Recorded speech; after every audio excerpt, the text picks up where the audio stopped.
from last year. The Big Dauber is dead. NBA Hall of Fame center Bob Lanier has died, surrounded by his family following a short illness.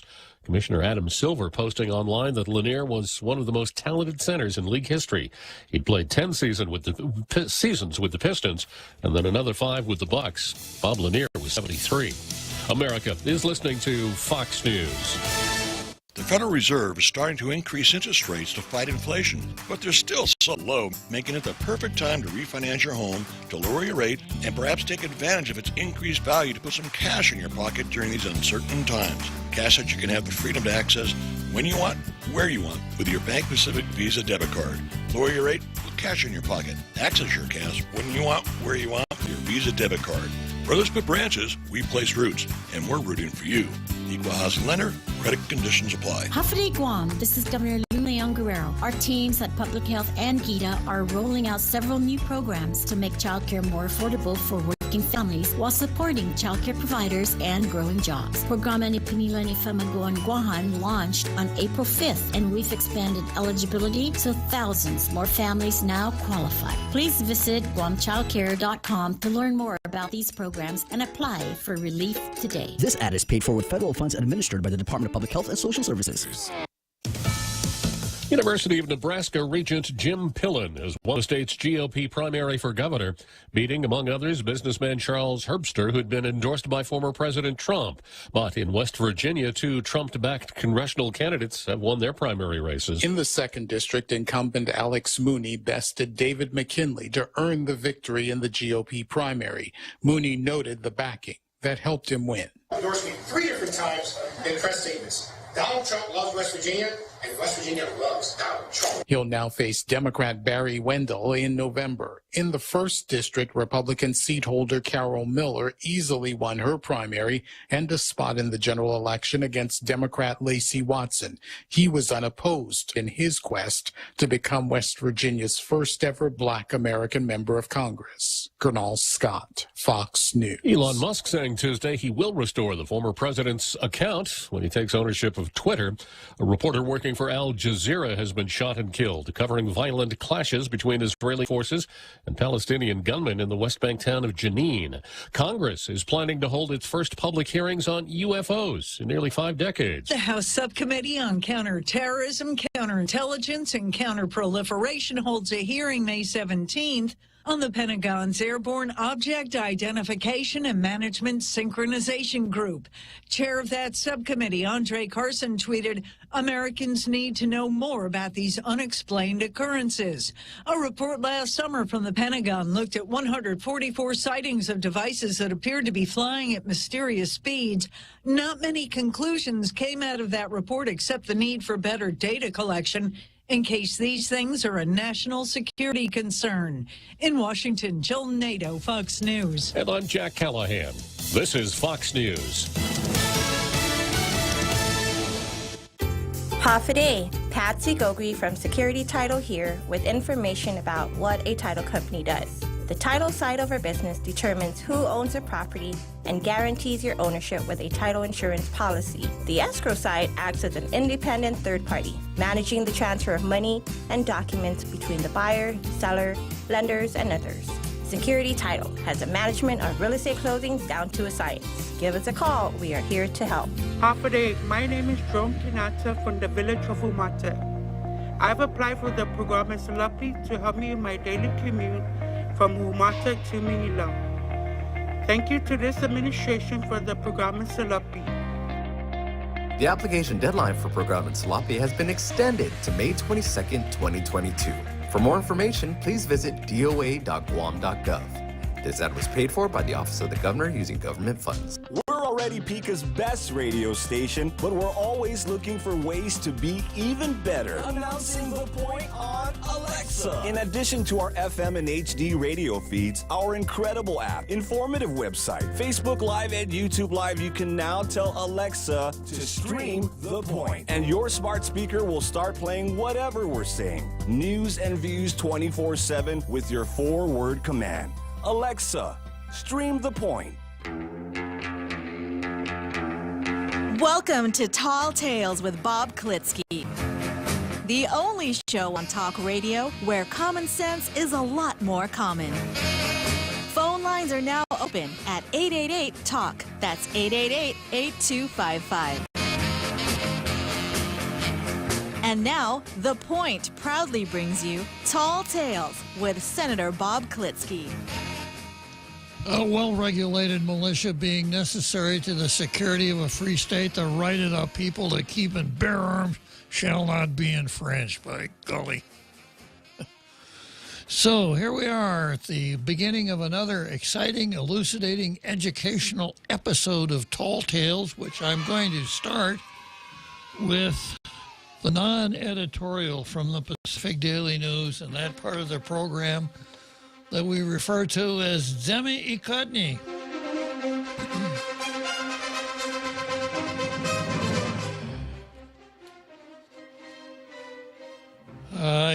We're getting close to graduation time, and those who are in charge of high school graduations and those who are delegated to give speeches at high school graduations all feel duty-bound to blow a lot of smoke in the direction of the graduates, telling them the future of the world is yours. You've all got great opportunities ahead of you. Take advantage of all of these things. You were graduating in a wonderful time, etc. And it sounds pretty good at the graduation, and that's about as important as it is, because, you know, nowadays when I find out about, or when I talk to kids who are graduating from high school, rather than feeling kind of encouraged, I'm almost a little bit sad for them, for the state of the world that it's in right now. You know, where people pointed to the Supreme Court, don't know what a woman is, where men can have children, where on and on and on, this whole cultural diaspora that we're in right now. The whole fight over whether or not it's okay to kill a helpless, innocent human, and so on. So graduates, my advice is this: fasten your seatbelts, because you're in for a rough ride for quite a while. Now, the Daily News, of course, has to fall in line with everybody else here. As our 2022 graduates walk the stage in gowns symbolic of achievement and turn their tassels to set off on their next adventure, we can rest assured that they have well-lit paths to find their way. Newly minted high school graduates and college degree recipients alike have many Guamanians to look to, many of whom have bravely paved the way for international recognition and success. But the journey to success doesn't always mean leaving island and making a home far from Guam. Sometimes making a difference and securing your place in the world can be done right here in the deep blue of the Pacific Ocean. Like attorney Julian Uggan, who not only is a published author in some of the world's most read publications, like The Atlantic and The Guardian, but also was just announced as a finalist in the 2022 Pulitzer Prizes. The Pacific Daily News congratulates Uggan for his important recognition, not just because of the prestigious nature of the Pulitzer Prizes, but for furthering the fight for environmental support and justice. And he's fighting. Did you know that Julian Uggan is fighting for justice, Jose? I hear he's fighting for just us. Good point. Yeah. Fighting for justice. Because man-made or not, the circumstances of environmental damage and climate change already are affecting our lives today, leaving unknown consequences for graduates and their children tomorrow. And perhaps that might be the collective goal for Guam's graduates. That's what graduates need, is a collective goal. Forget about individual rights, individual responsibility, individual achievement. Collective goal is more important. A renewed focus on working together across all areas of academic study and career fields to chart a steady course of sustainability for the next generation.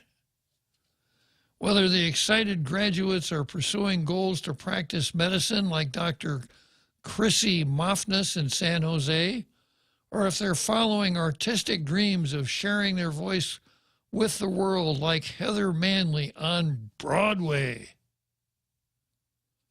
In the Big Apple, the roads that lead away from home are filled with friendly faces and recognizable Chamorro names like Santa Clara County Judge Johnny Gogo.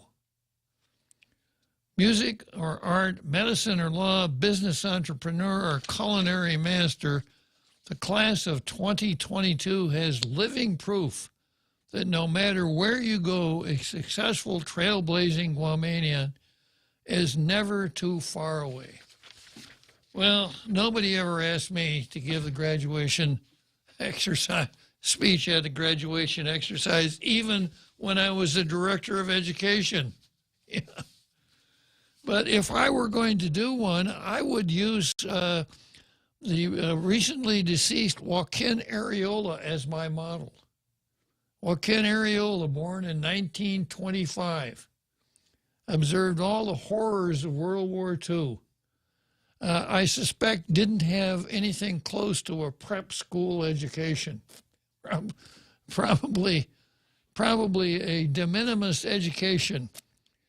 After the war, he was able to pack up and move to Minnesota, go to the University of Minnesota, get a law degree, come back here, and in his last days is recognized by, I think, just about everybody who ever hung out a shingle on this island as one hell of a good lawyer, an ethical, honest, very skillful, very diligent attorney, the kind that we really need here on the island and haven't always been blessed with. So that's my 2 cents worth, but it's probably only worth a penny and a half because it's not as politically correct as following the usual path of, saying, hey, you guys, you've got golden opportunities ahead of you. Okay, let's turn from there to the card. And this is what I got on the card for today. I've got Calamity Jane versus Therese. Calamity Jane, also known as Jane Flores, also known as the Bureau of Women's Affairs. Wow. Wow. It's another one of those where there's supposed to be a bureau, but, you might see... if you look at the screen, you see all of these explosions and special effects, and you hear something like this. How dare you contradict the Bureau of Women's Affairs? How dare you? Yeah. But then when Toto goes over and pulls the curtain back, there isn't this great big edifice. There's just Calamity Jane behind the curtain, pulling these levers and telling everybody, I'm the Bureau of Women's Affairs, and I don't want to hear anything at all about Rugby Boy. Okay, so Calamity Jane had an interesting post on Facebook. So I am Facebook here for the show because I have to be, because we broadcast live on the show. I don't spend a whole lot of time on Facebook. Frankly, I just don't have time. I'm up early in the morning mining the internet for material for the show, the papers, the TV printed reports, etc., international news, on and on and on. I just don't have a whole lot of time for Facebook. I don't know if I'd be that much attracted to it if I did, but I know a lot of people pull some really good things off there, one of whom is none other than our own Jose Martinez, who's going to take over this item on the card. So, Jose, Calamity Jane versus Therese Talahi, the Speaker of the Legislature. Yeah, this was an interesting one. And just a real quick clarity here.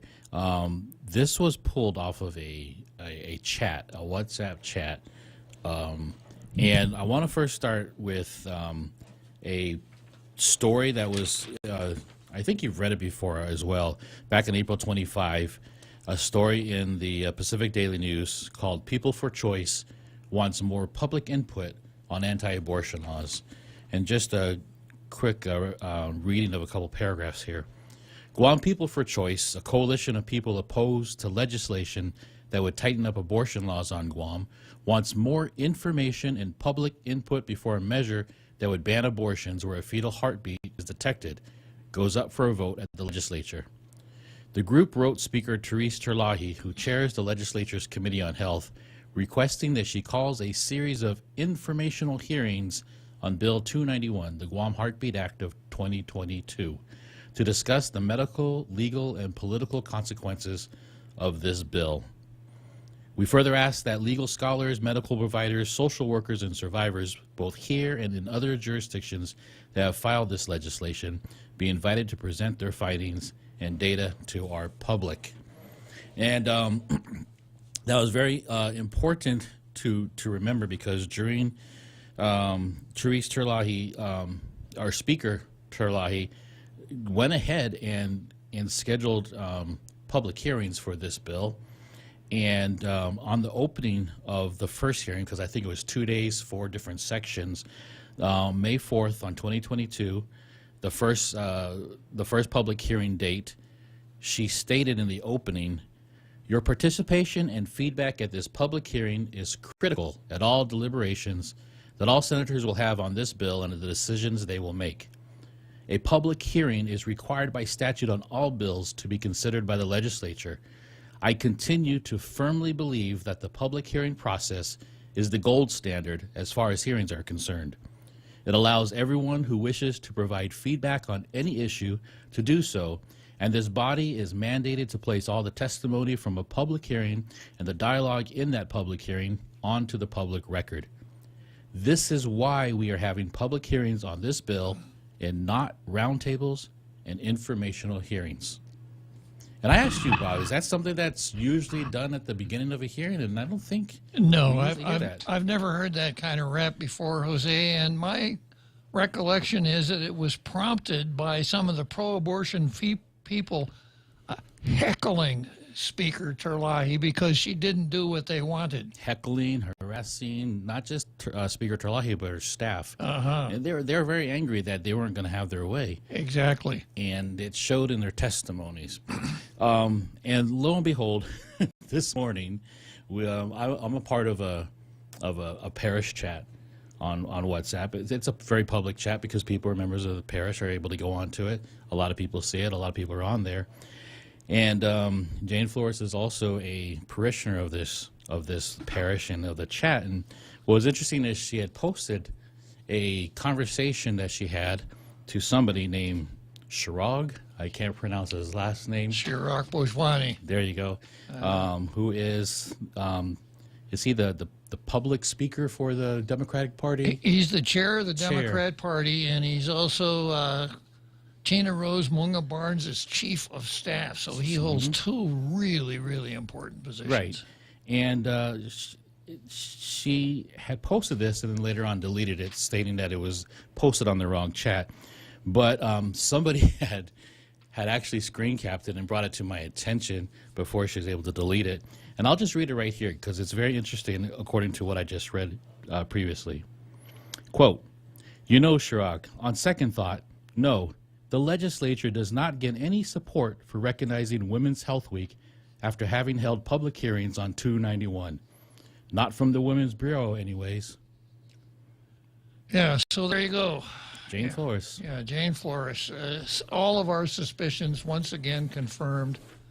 If it's not pro-abortion, it's no good. Well, I found it interesting that she called it Women's Health Week, and they don't get any kind of recognition for support because 291 was about abortion. Exactly. But to the pro-abortionists, that's health care. And the irony is abortion always concludes with the death of somebody, right? Yeah, and those guys look at George Orwell's 1984 as a how-to-do-it book. Right. You know, peace, war is peace, abortion is health. It goes beyond euphemism. It's just plain out disinformation and lying, right? Exactly. But not to call them outright liars and disinformation. Dr. Shea was also a part of this testimony for the public hearing, and he testified in favor of the bill. And after he gave his testimony, he had to, of course, go back to the clinic. So they did a Q&A with the senators before he left. And I believe Senator Blas had asked him about the concerns that putting a bill like this, the heartbeat bill, on the record or as a law would scare doctors and physicians away from Guam medical practitioners because of this. And this was his Dr. Shea's answer. He goes, just probably the abortionists. And if you really think about Guam as a whole, and I'm talking about specific to this island, and I've been here for 25 plus years, and you know from what I've seen on Guam and how to improve health care here, abortion is really not the top priority for women. I've seen many women in worse conditions with cancer, with lupus, with autoimmune diseases that need to fly off island for treatment. And this is off the transcripts. I don't think this is the right word. So the bill itself is talking about particularly on abortion itself. So that wouldn't hinder other specialists from coming to Guam that would help save lives. I think it may affect the abortionists, and they may think twice about coming here because, they have to have more documentation, etc. And I think that's what they may be referring to, but certainly not helping us recruit a gynecologist, not helping a rheumatologist, gastroenterologist, neonatologist. I can go on and on, but I don't think that'll be okay. So let me help you understand.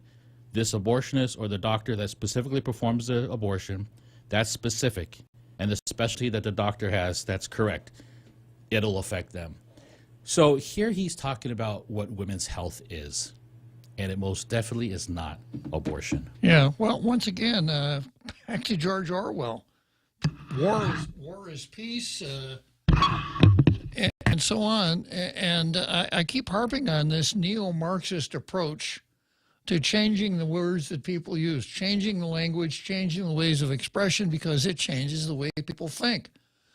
So if you were to be, extremely frank and describe abortion as to what it really is, it's, unless we're talking about a chemical abortion, we're talking about inserting surgical tools inside the mother's body in order to kill a helpless, innocent human inside the mother's body. So that's not going to be very marketable. So we have to reinvent a vocabulary to deal with it. We have to call it choice. It's a mother's choice. And not just to replace the words or replace the definitions, to totally cancel the Guam legislature for supporting a bill that really has nothing to do with women's health care per se, by saying, no, on second thought, they do not get any support for recognizing women's health because they had a hearing on 291. Yeah. We haven't even had a vote on it yet, but Exactly. simply for having a hearing, having people come out and testify for and against was taboo for Jane Flores. Well, this, of course, is too big for conspiracy theories. Of course, we're not talking about a conspiracy theory here. We're talking about an agenda that has had extreme power to take over thought processes, but it seems like the local Democrats are borrowing a page from the pro-abortion Democrats in the states. We can't be satisfied with going to the Supreme Court and presenting our situation in a dignified, orderly fashion and allowing the Supreme Court to decide. If there's an indication that they're not going to decide our way, we got to go to the streets. That's what the mayor of Chicago said, Yeah. a call to arms. Now, she was referencing LGBTQ. They're coming for us next because of this leak on the Supreme Court Right. decision. But she said it's a call to arms. And I'm like, what does that mean? Yeah. Violence? Of course. We've already seen churches all over the United States Yeah. be vandalized and such because of this. And in Wisconsin, what was it called? Sort of a real women's health office was torched. Yep. A Molotov cocktail got thrown in the windows. Yeah. So It's kind of like the way they used to do it in New York City in the 1920s. Really nice produce store you got here. Be ashamed if anything bad happened to it, wouldn't it? Would you like to buy some insurance? Yeah. And then, of course, the other one is, this whole thing about abortion and the decision that was leaked. You guys remember the summer of 2021? Remember that? Yeah. It was mostly peaceful? Mostly peaceful demonstrations. Are you sure you know what you're doing on this abortion thing? Or how about January 6th, inciting violence just by simply telling people to voice their concern? Exactly. And I got to explain January 6th one more time.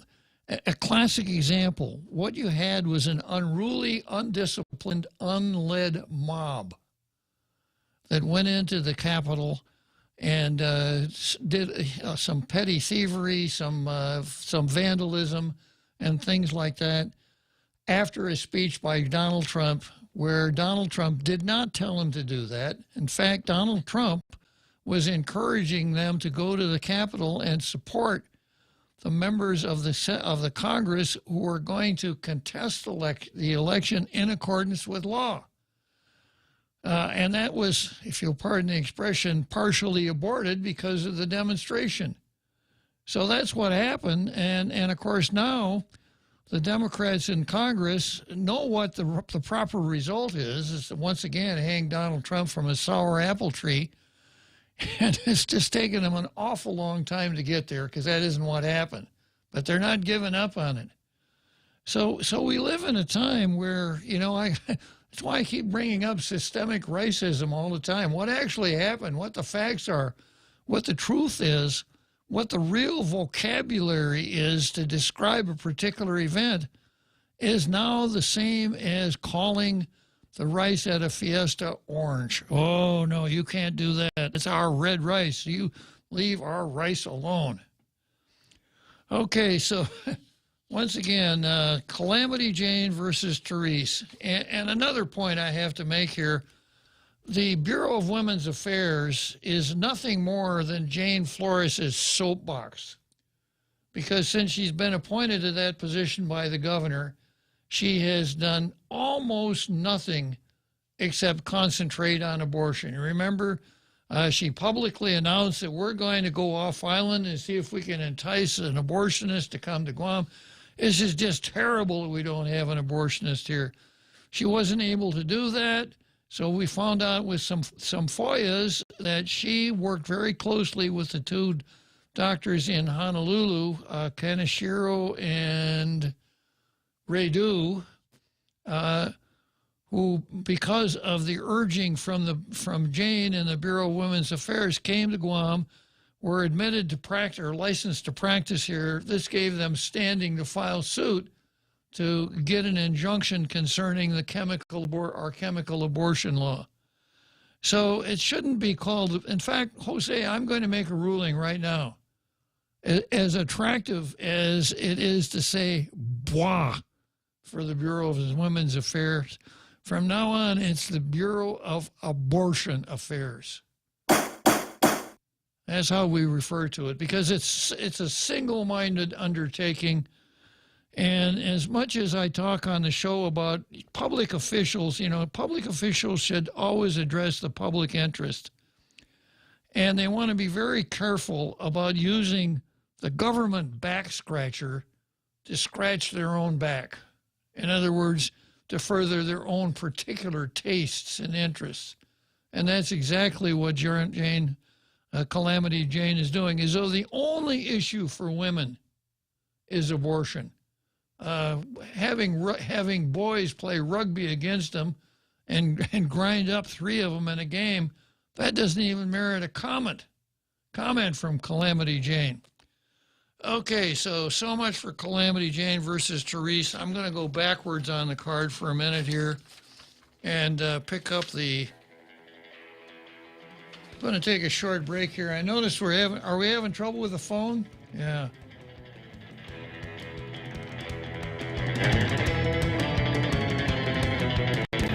The Extra Point with Jerry Roberts of Guam Training. Hi, I'm Jerry Roberts, and every day on The Ray Gibson Show, I get to comment on the incredibly diverse, fun, challenging, sometimes frustrating, often exciting, but always interesting world of work. I hope you'll be there with us. You can find daily transcripts of The Extra Point at guamtraining.com. Tune in every weekday morning at 7:20 for The Extra Point with Jerry Roberts. Brought to you by Guahan Insurance Services and First Hawaiian Bank on 93.3 The Point.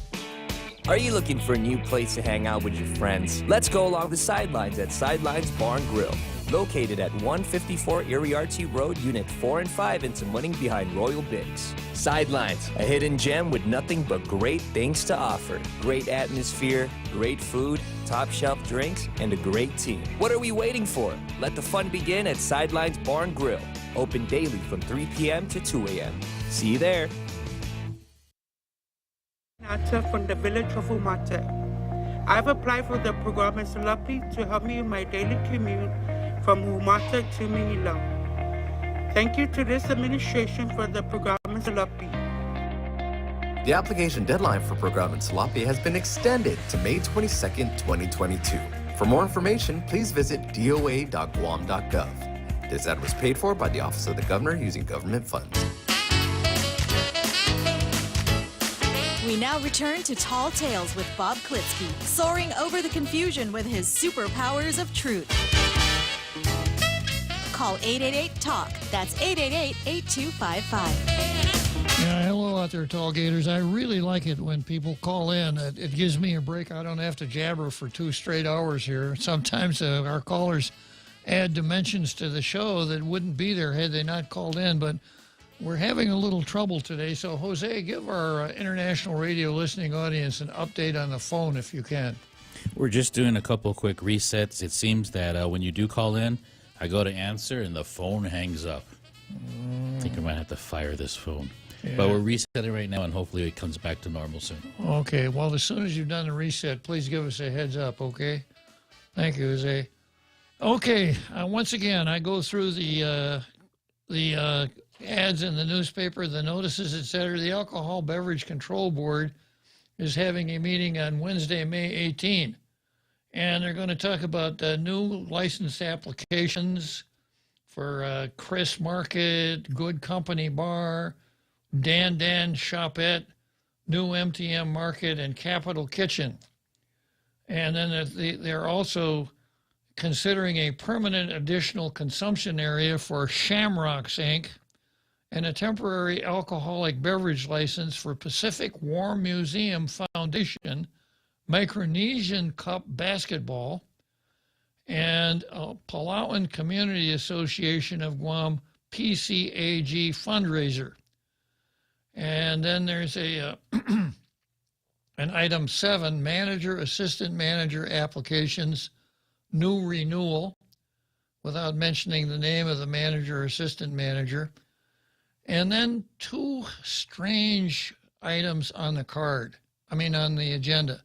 Item number 9, open forum, which is permissible. If a board wants to hear from the public, have a public comment session, that's legitimate to say open forum. The chairman recognizes people out in the peanut gallery, gives them a darn good listening to. No motions, no action, etc. Perhaps something could rise in the open forum that might lead to an agenda item in a later meeting, but not at that meeting. So that's what open forum is for. So that's item number 9. Now, number 8 says other discussions. Now, what other discussions would they have? Other things that they want to discuss and act on that they don't want the public to know about? What they did this weekend, I don't know. Yeah, their favorite talk show.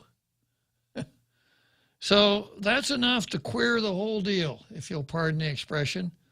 Because if your agenda does not put the public to notice as to what you're going to be dealing with, everything that you do is void. So I feel sorry for the Pacific War Museum Foundation and the Palauan Community Association of Guam, because they got some fundraisers they're trying to deal with. When is a responsible government official like the governor going to get involved here and straighten out this mess? It happens almost every single meeting. Some have gotten it right. Civil Service Commission, all you got to do is look at the Civil Service Commission and do it the way they do it. They do it right every single time. And I'm not just whispering about that either. All right. And then I have the Contractors License Board notice of regular meeting, which will go down at 10 a.m. on May 18, and two really interesting items on this one. Items in, let's see.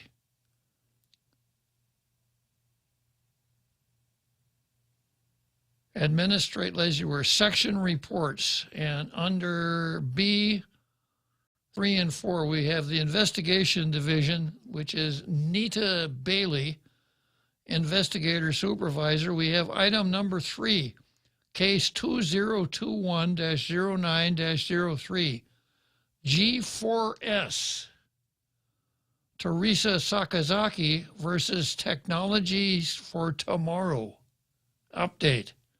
And then the one you're probably going to remember, number 4, case 2021-09-04, JMI Edison, Ed Elau versus ASIG Menzies, case update.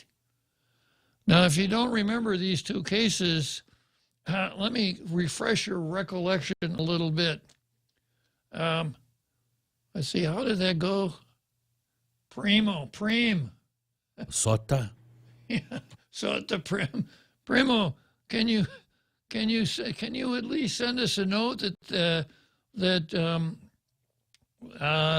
Menzies doesn't have a business license? Oh, hey, buddy. Yeah, we're going before the public auditor now, and that would really help our case.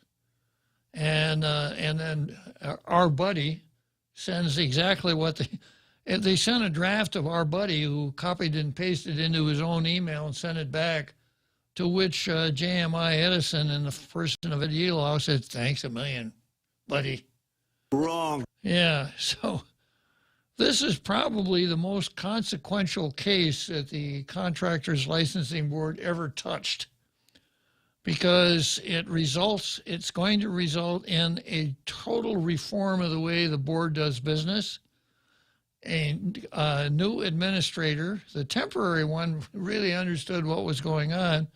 A new administrator, drafting of, as you were perfecting rules and regulations that they've been following for 13 years, even though they never went through the administrative adjudication law process.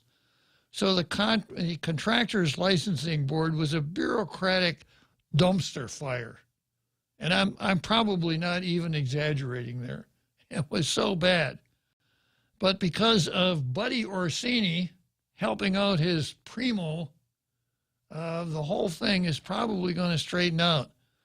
So I guess if it works as well as I think it will, what we should do next is send Buddy Orsini to the Chamorro Land Trust Act, the Chamorro Land Trust Commission. So he can work his magic there, because they're in just about as bad shape as the Contractors Licensing Board. Okay, next we've got Wokistan versus courtship. Courtship has nothing to do with lawyers and judges. Courtship is boy meets girl. Man chases woman until she catches him. Well, it's kind of like court, because then you're sentenced to life. Yeah, you should be sentenced. It should be a life sentence, right? Yeah. That's what courtship means. So here we have a very strange case that I found in the Blaze this morning. Transgender woman committed suicide after she shot and killed her transgender boyfriend and twin brother. Police say. I'll read that again now. You can't just read it and understand it, because you got to, you got to kind of translate it into what's actually going on there, strip the vocabulary brainwashing from it, and figure out what actually happened.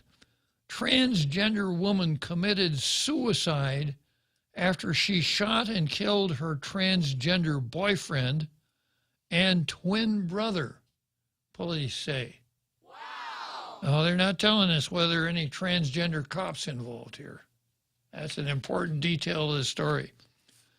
Police say that a transgender woman was shot to death after she shot and killed her transgender boyfriend and her twin brother. Now, she's a woman and she has a twin brother. Obviously, they're fraternal twins, right? They couldn't possibly be identical twins. The lethal incident unfolded on Sunday morning at 3:30 a.m. at an apartment in Independence Township, Michigan. The Oakland County Sheriff's Office said they called to the apartment over a report of shots being fired. When they arrived, they found two victims shot to death. Ray Muscat. I wonder if his nickname is O-Man. Ray Muscat, a 26-year-old transgender man, and 22-year-old Bishop Taverner. Muscat was previously known as Amber Muscat. So that sounds like some kind of rare coffee from the Middle East, doesn't it? It sounds like part 2 of the America song, Muscat Love. Yeah. Okay, so Amber Muscat was previously known as Ray Muscat, and he's a transgender man. So apparently Amber Muscat was born with female plumbing, but she decided she wanted to be a woman. She decided she wanted to be a man, so she at least changed her name to Ray Muscat, which is a man's name, right? Okay, neighbors told WDIV-TV that they heard a staggering number of shots coming from the apartment. They identified 22-year-old Ruby Taverner as a suspect in the murders since she lived at the apartment, was in a romantic relationship with Muscat, and was the twin to Bishop Taverner. Ruby was previously known as Martin Taverner. So Ruby Taverner used to be known as Martin Taverner. So apparently Martin Taverner was born with male plumbing, but wanted to be a female, so he at least changed his name to Ruby Taverner. Ruby is a female name. They warned at the time that Taverner was armed and dangerous. One day later, they found Taverner dead, apparently from a self-inflicted gunshot wound. Taverner's body was found in a wooded area near the apartment house. Investigators said that Taverner had 3 registered handguns and that one had been purchased just before the shooting. WDIV also reported that police had previously gone to the apartment for several mental health and wellness checks prior to the lethal shooting. Mental health checks? It boggles the mind. WDIV also reported that police had previously gone to the apartment. Sheriff Michael Bouchard said that Bishop had been shot once in the head, indicating that there was premeditation involved in his killing. That's the twin brother. The investigation into the motivation of the murders is ongoing.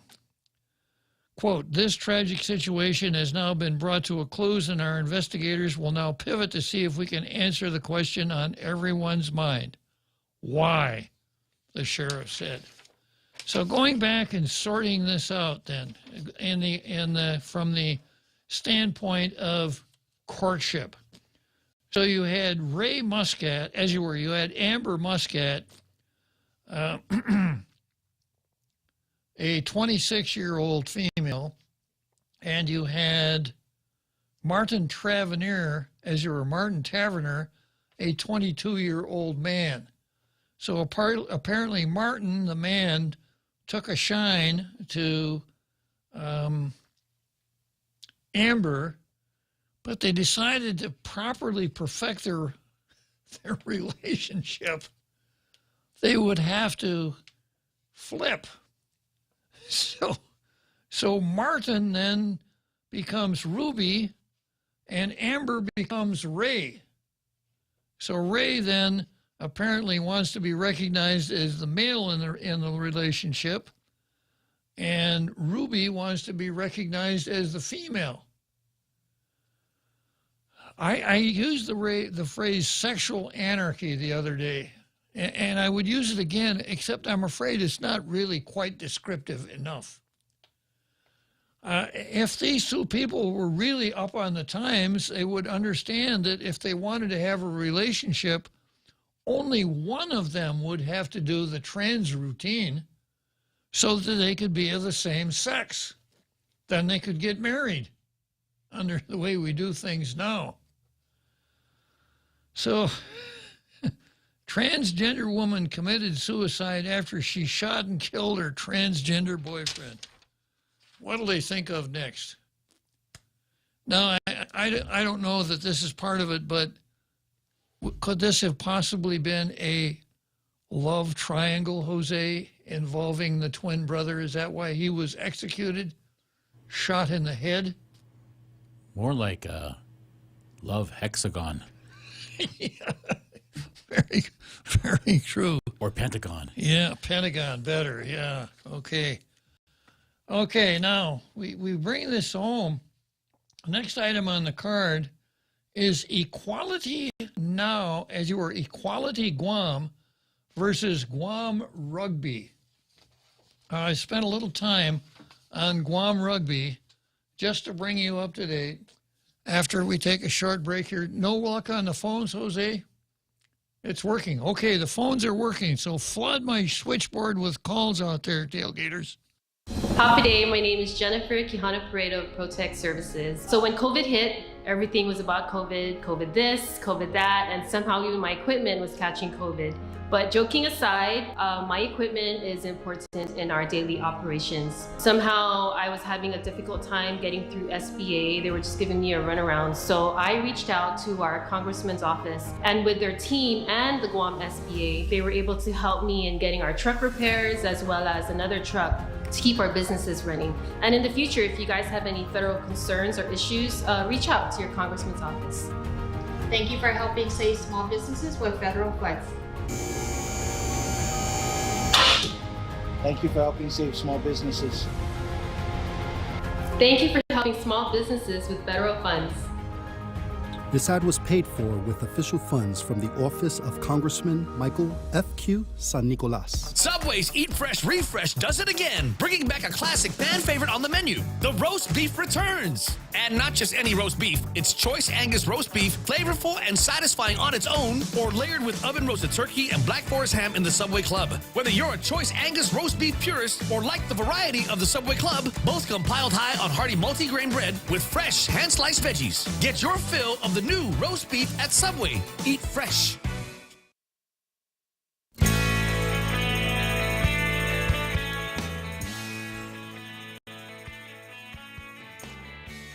Okay, so here we are, bringing up to date here on the next item on the card, which is Equality Guam versus girls rugby players. We had an incident on the 9th of April where Tijan High played Guam High School, henceforth known as Guam Woke High School, GWHS. And Guam Woke High School had a boy on its team playing against the girls from Tijan High because this was a girls' rugby league game. And I saw a post on Twitter that said that this guy was like 6 feet tall. And the accounts were that he really mowed through the girls. 3 of the girls were hurt. The coach of Tijan said, you know, we can't have this anymore. We can't have guys playing with these girls. The girls are going to get hurt. This was after he came up with the obligatory politically correct statement about everybody's right to choose their own style of doing it, on and on and on. You know, you hear it all the time. And then it goes to the Department of Education, and the superintendent, John Fernandez, who is a short timer, thank goodness, came out and said, we have to let the transgender play. In other words, the boy play in the girls' rugby league. And he gave us a very thorough description by saying, a rationale by saying, well, Title IX, you know.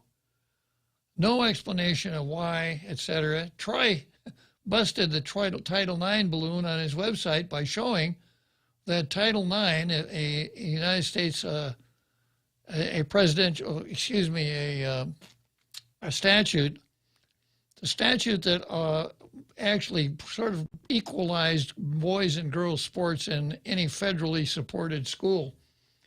And it makes a specific exception for contact sports. You can exclude, you can segregate on the basis of success if it's a contact sport. So you don't have to let the boys play in the girls' rugby league. Fernandez and then the Guam Rugby Association on Guam wrote to Fernandez and said, you can't do that. You can't let the guy play in your league, in your team, in your league. And then that's Josh Walsh. Josh Walsh said that they notified DOE and Fernandez before the season started that was the rule.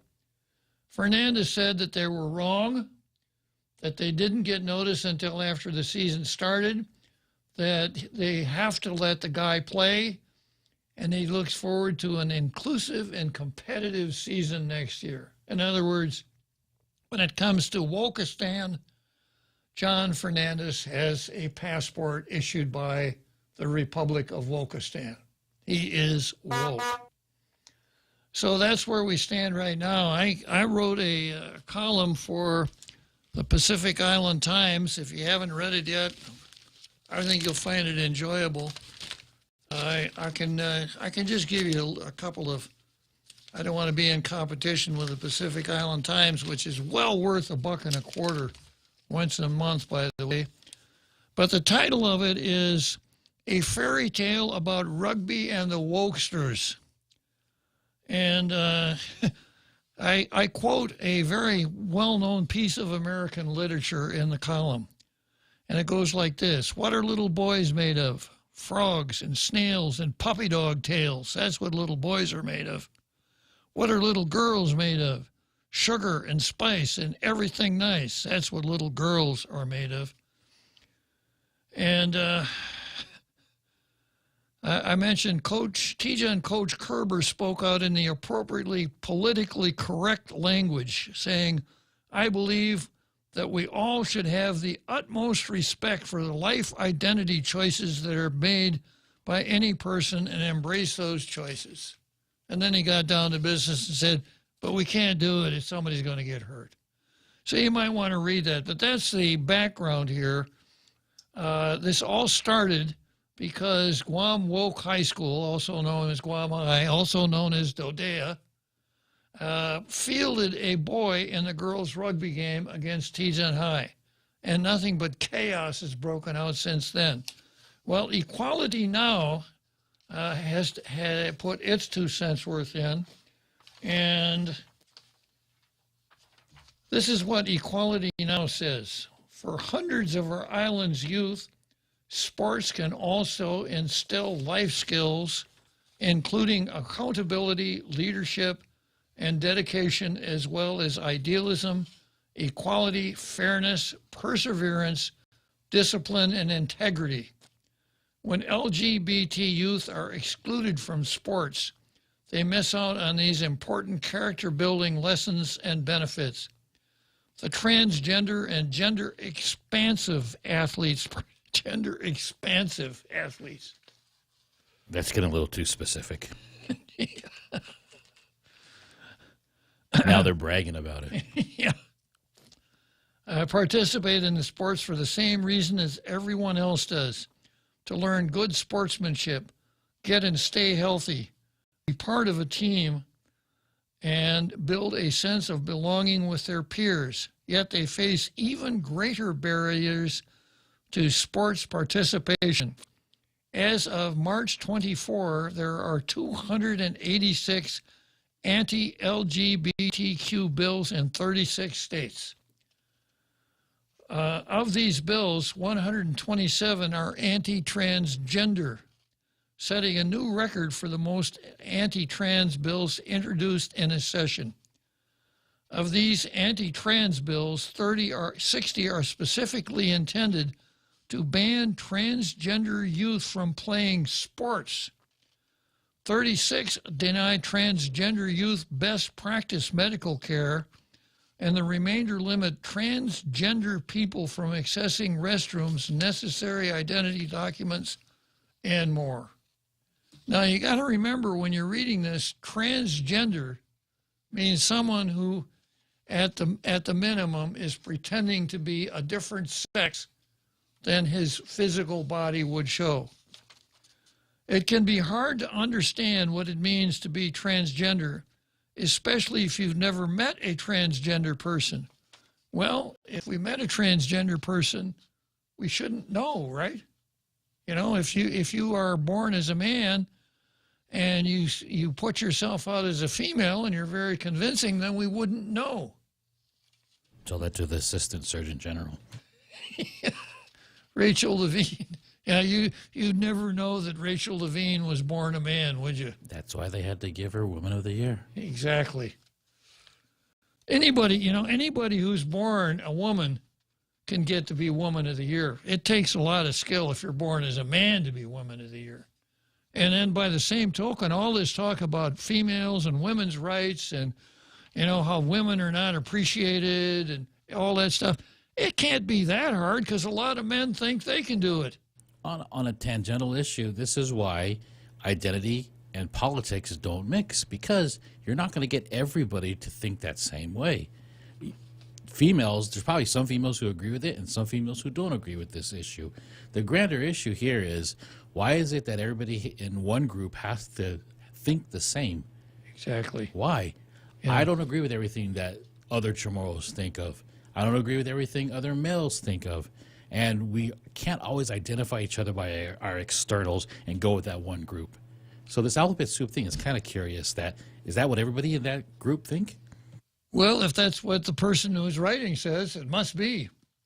And then the other thing, Jose, the reason that it has to be political is because the ordinary reasoning process of the public at large would never arrive at the right result. And that's why we have this mess of females who are protected through Title IX, especially young females in sports. Mm-hmm. Now we can't even get to the issue anymore because they interject transgender in that. And if any of those females speak out, you know what happens? Oh, yeah. They get canceled. Absolutely. If any other transgender who speaks out who are against putting their transgenders in sports, like...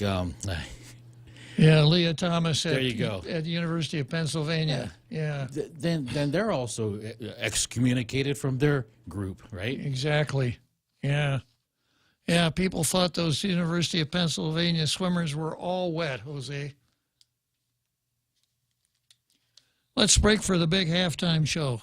68 to 57. That $40 billion package also includes in part funding for weapons, intelligence support, and defense, as well as $8 billion for the United States to replenish its own equipment that it has sent to this country. Here is the Speaker of the House. As Putin desperately accelerates his campaign of horror and brutality, Mr. Speaker, horror and brutality in Ukraine, time is of the essence. This new legislation brings America's support for Ukraine to total $54 billion. That's the largest foreign aid package through Congress in at least 2 decades. Fox's Matt Finn in western Ukraine. We'll learn a few hours from now whether inflation eased a little bit last month.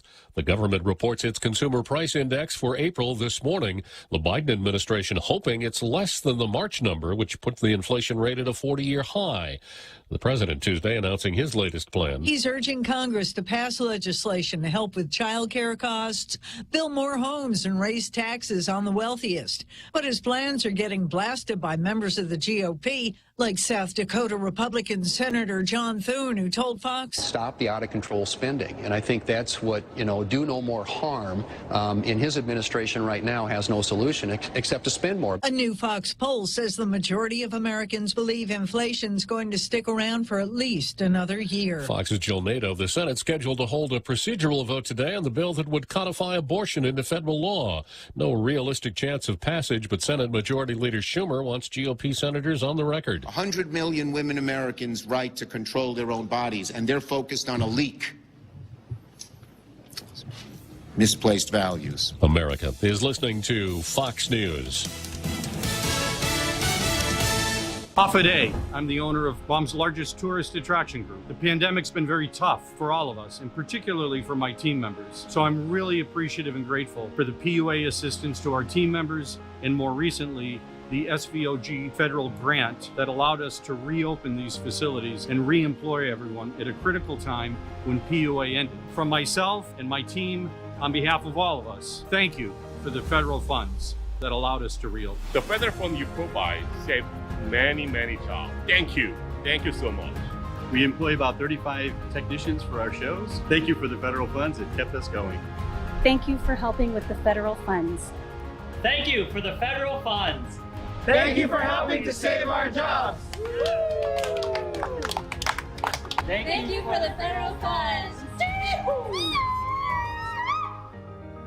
This ad was paid for with official funds from the office of Congressman Michael F.Q. San Nicolas. For the first time this primary season, Donald Trump's influence has failed. Nebraska Republican voters picking Jim Pillen to run for governor this year. The former president had backed businessman Charles Herbster. In West Virginia's primary Tuesday, 2 congressional candidates backed by Mr. Trump were victorious. Next Tuesday is Pennsylvania's primary. The latest Fox News poll finds 22% of Pennsylvania Republican voters support Dr. Mehmet Oz in the GOP Senate primary. But that is just 2 points ahead of Army veteran and hedge fund CEO David McCormick. And coming in with 19% support is Kathy Barnett, an African-American veteran, commentator, and author who once taught corporate finance. The poll also finds 18% are undecided. Dr. Oz has the highest unfavorable rating among the candidates. McCormick supporters are the most likely to change their minds. Polling also shows State Senator Doug Mastriano pulling ahead in the governor's primary. And while he has run a campaign to the right of his rivals, he does not have former President Trump's endorsement yet. Jessica Rosenthal, Fox News. In Florida, a Hollywood ending to a small plane flight. Air traffic controllers at the Palm Beach International Airport talked the passenger through the landing. First alerted to the emergency when the passenger got on the radio to report, "My pilot has gone incoherent. I have no idea how to fly the airplane." The air traffic controller locating the Cessna Caravan on radar, coaching the man down to the ground for a safe and steady landing. Neither the name of the hero passenger nor the condition of the pilot have been released. Gary Baumgarten, Fox News. He says it's something he's dreamed of since he was a little kid. Angels rookie pitcher Reed Detmers has thrown a no-hitter, beating the Tampa Bay Rays 12-0. NBA Hall of Fame center Bob Lanier has died following a brief illness. To this day, the Detroit Pistons' all-time leading scorer, Bob Lanier, was 73. I'm Jack Callahan. This is Fox News. The Federal Reserve is starting to increase interest rates to fight inflation, but they're still so low, making it the perfect time to refinance your home, to lower your rate, and perhaps take advantage of its increased value to put some cash in your pocket during these uncertain times. Cash that you can have the freedom to access when you want, where you want, with your Bank Pacific Visa debit card. Lower your rate, put cash in your pocket. Access your cash when you want, where you want, with your Visa debit card. Where there's put branches, we place roots, and we're rooting for you. Equal housing lender, credit conditions apply. Hafa Day. My name is Jerome Kinata from the village of Umate. I've applied for the program Salapi to help me in my daily commute from Umate to Manila. Thank you to this administration for the program Salapi. The application deadline for Program Salapi has been extended to May 22nd, 2022. For more information, please visit doa.guam.gov. This ad was paid for by the Office of the Governor using government funds.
Okay, here we are back again on Tall Tales, the second half of Tall Tales for this Wednesday afternoon, and I'm still working on Equality Guam versus Guam Rugby.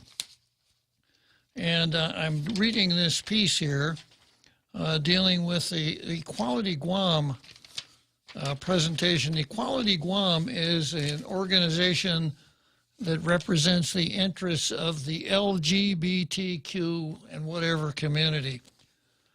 And it goes on to say, it can be hard to understand what it means to be transgender, especially if you've never met a transgender person. And it's common to have questions at first. But we can all agree that transgender people should be treated with dignity and respect. No, we can't agree to that because I don't know how to treat someone with dignity. I don't think that is the way that, people can have dignity. You can recognize someone's dignity. You can respect a person, but I don't know how you treat him with dignity. You can't go down to the kiosk down there and give him like a scoop and a half of dignity? I don't think so. Okay. Yeah. But, everybody says it, so it must be right. All right. But we can all agree that transgender people should be treated with dignity and respect. Well, putting aside my semantic disagreement, I would say that transgender people can be treated with respect so long as they merit respect. No one is entitled to respect. Respect is something that you earn. And then she adds, just like everyone else. Many who oppose the inclusion of trans athletes erroneously claim that allowing trans athletes to compete will harm cisgender women. Now, here we go again. We used to just talk about men and women, boys and girls, males and females. That doesn't work anymore. Now you can't just mention the sex of a person. You have to add defining adjectives in front. She is a straight cisgender woman. She is a transgender woman. She is a non-binary woman. If she's a Republican, she is a non-binary woman. Right, Jose? Yeah. So we can't just say, you just can't talk about men and women, boys and girls, males and females. Now, how this new vocabulary engenders respect for anyone is a question that's too hard for me.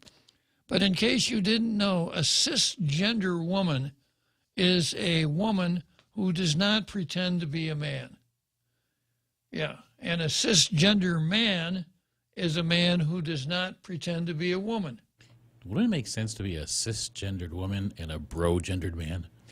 It seems like it, yeah. Right, yeah. Just my take. Yeah, if you were a female instead of a male, I'd say, right, sis. Yeah. Many who oppose the inclusion of trans athletes erroneously claim that allowing trans athletes to compete will harm cisgender women. This divide and conquer tactic gets it exactly wrong. Yeah, well, check with the girls over there at Tejan High. 25 states have successfully implemented policies that allow transgender athletes and their peers to successfully participate side by side. Excluding women who are trans, which means who are men, hurts all women. It invites gender policing that could subject any woman to invasive tests or accusation of being, quote, too masculine or, quote, too good at their sport to be a, quote, real woman. That's a frightening thought, Jose. Further, this myth reinforces stereotypes that women are weak and in need of protection. Well, if you listen to Holly Rustick of the Women's Chamber, who comes before the legislature and says, this 5% set off for government contracts for women is exactly what we need to level the playing field. Who says women are weak and can't compete? Not anymore. Politicians have used the, quote, protection trope time and again, including in 2016 when they tried banning trans people from public restrooms by creating the debunked bathroom predator myth. Debunked? I keep seeing stuff in the paper all the time. The trans woman that was incarcerated with female prisoners, 3 of whom got pregnant. And also the non-transgender who goes in there because it's an opportunity. Exactly. Yeah. Who's going to dare question? Yeah, you can't. You would be severely beaten up if you questioned. The real motive is never protection. It's about excluding trans people from yet another public space. The arena of sports is no different. Transgender children vary in athletic ability just as other youth do. There's no evidence to support claims that allowing transgender student athletes to play in a team that fits their identity would affect the fairness of the sport or competition. Ron McNinch kind of took issue with that, pointing out that there are 10,000 boys that can run the 100-meter dash faster than the fastest woman. And Leah Thomas showed by not only breaking records for the swimming meet that she was in, but shattering them to pieces. This piece quotes the ACLU. Yeah, that's a very reputable source. In February 2021, the National Coalition for Women and Girls in Education issued a statement supporting transgender and non-binary students' full and equal participation in all education programs and activities, including sports. The American Psychological Position took the same position in February 2020. When LGBTQ youth are given an opportunity to play, they thrive. That's for sure. That is for sure. Yeah. Look at Leah Thomas, man. She is, Jose, you always, I don't think you always, but from time to time when you get up in years, you look back at your youth and you say, when I was 17 or 16, I did this or that. You know what I could have done? It would have really changed my life. When I was in high school, 16, 17 years old, from where I was and the time, et cetera, I was a pretty good basketball player. Back in those days, I was a big man. If I couldn't play point guard now, I couldn't make the squad at my height. But I was a big man, and I had some success in high school, all conference stuff like that. Nobody came along and offered me a scholarship, a college scholarship. But now I know where I made my mistake. I should have changed my gender to female. As good as I was as a female, man, I'd have been a knockout back in the 1950s.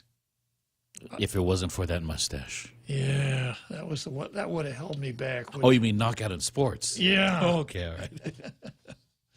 Yeah. So when LGBTQ youth are given an opportunity to play, they thrive. A rugby boy just mowed through Teton High, no problem. Our island communities and laws should protect transgender youth, not encouraging discrimination against them. Now we get into the autobiographical part of this piece. I myself am a transgender, as you were, a trans woman and an athlete. This is Lassia Casil, who is, I think, the president of Equality Now, and kind of the voice and face of transgenderism here on the island. And this is what she said: I play ultimate frisbee, run 5Ks, kiteboard, and open water swim. I've competed in local triathlons in the Cocos Island Crossing, coming in 8th place out of 15 in 2018 and 7th place out of 24 in 2019 in my women's age group.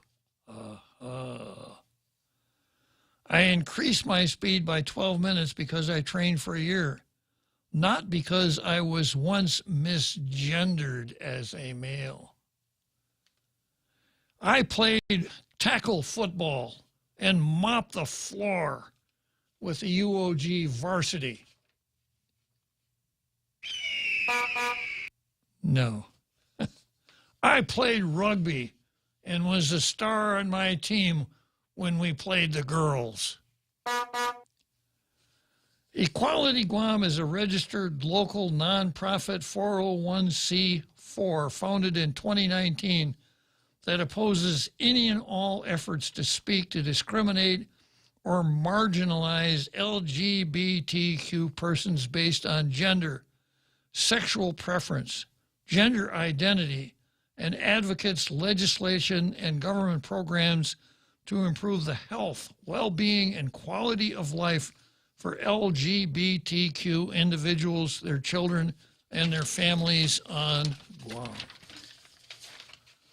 So Lasia Casil speaks out about Rugby Boy. And now we've got Dr. Ron McNinch on the line that wants to talk about transgender. Go ahead, Ron. Hey, Hauptday Senator, Hauptday Guam.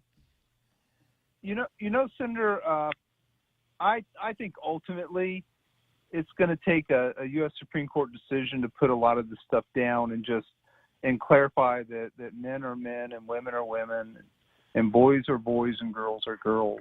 That's just how skewed a lot of the views in our society have become lately, and it's unfortunate because these kinds of problems that come up really and if you notice over and over again, there's this whole thing about the twisting of language that goes on, and because if you can twist language, you can twist reality. And that's always an issue and so you can't use the term really just boy or girl anymore. You have to use a modifier to describe the sexual preference status of the person. And to be blunt, I think that doesn't serve society, and it's certainly something that creates problems in general, because it makes it difficult just to have a simple conversation. One key thing I encourage everyone to do is next time people hear arguments about this issue, just pull out a list of critical thinking fallacies or critical thinking errors that people make. And every other declaration is a critical thinking fallacy. It just one after another. There's simply no, it can't stand up to good argument, so to speak. And anyone listening to them with a person of reason that will point that out to them, it immediately becomes clear. And whether the society, they're trying to attempt to gaslight society or convince society that that there's an alternate reality that we simply do not understand.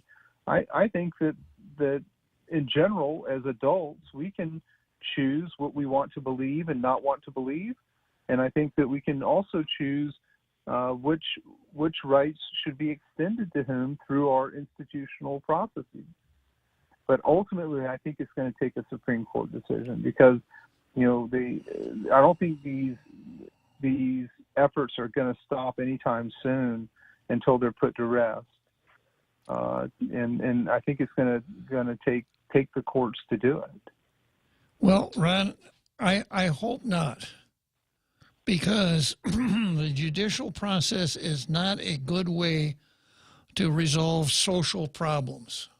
And I'll give you Brown versus Board of Education for that. Brown versus Board of Education was not based on the law.